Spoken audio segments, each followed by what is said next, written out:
All right, so Congress set to return to work next month, and when they get back, they are expected to take action on the Fair Chance Act. Now, which would ban government offices and contractors from asking applicants about their criminal histories. Now, similar steps have been taken at the state level, even affecting private companies. With the massive number of job openings in America right now, employers may be hiring some ex-cons. But the problem with these opportunities is many of them don't have the proper skill sets. But one man, well, he's out there to help change things. Former NFL safety and CEO of the Brewer Group, Jack Brewer, joins me now. Jack, first of all, I want to commend you, for taking on this task. We know that a lot of things have happened over the last few years, including what they call ban the box, where applicants were asked if they had a felony record. Now, apparently in 31 states, private companies aren't doing that. They're not forced to do that, and some of them can't do that. So we know the opportunities are there, but they still need skills. They need skills, Charles, and most of them look just like me and you.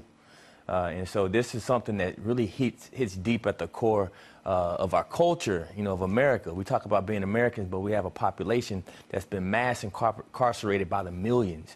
After the Clinton and Biden's mass incarceration policies of the 1994 crime bill, this thing has become an epidemic. And so, there's such a big debate on public versus private prisons, on how do you rehabilitate versus incarcerate. And I can tell you right now, I've been in the prisons. I just left my fourth one.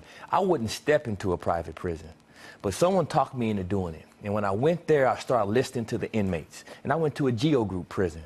And GEO Group is all over the news as they're doing bad things. But when you hear the inmates that have been in 10 or 15 other state prisons, they're talking like they would never want to leave the GEO Group prison because it's the first time they ever got a chance to learn anything, get their GED. So let me let the audience know, GEO Group, a publicly traded company, a private prison, for-profit prison, obviously under a lot of scrutiny, but you're saying that they actually have a better model, that the prisoners appreciate that more so than the ones that are run by government. This ain't coming from me, Charles. It's coming from the hundreds of prisoners that I looked in the eye yesterday. I've been in and out of their prisons for the last year, and I looked these guys in the eye, and I promised them that I'm going to tell the world the truth.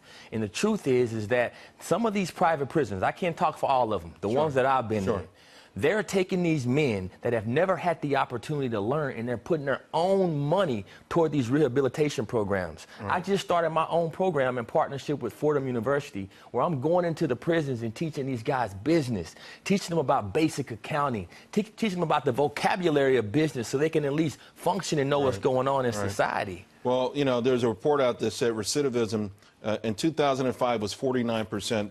By 2012, it was 37%. We know with the proper education and over 7 million job openings, there's a chance to really knock that number down a lot, isn't there? So let me tell you right now, the GEO Group prison in the state of Georgia is 16%. 16. Yeah, in the GEO Group prisons in the state of Florida, it's 21%. So they're cutting them numbers in half, and we're trying to bash them. And what I tell people all the time is, I had thyroid cancer, and I went to Mount Sinai, a private hospital. Right? If my kid has a mental health issue, I'm sending them to the best hospital. Why do we treat our prison population any different? Why do we force these guys to go into publicly ran institutions that are failing them? We need to allow our prison population to also get the best care. America is known for its second chances, and this is an amazing opportunity. You're doing a beautiful thing. We'll keep following up with you. God bless you for covering this, Charles. It says a lot, man. Thanks a lot.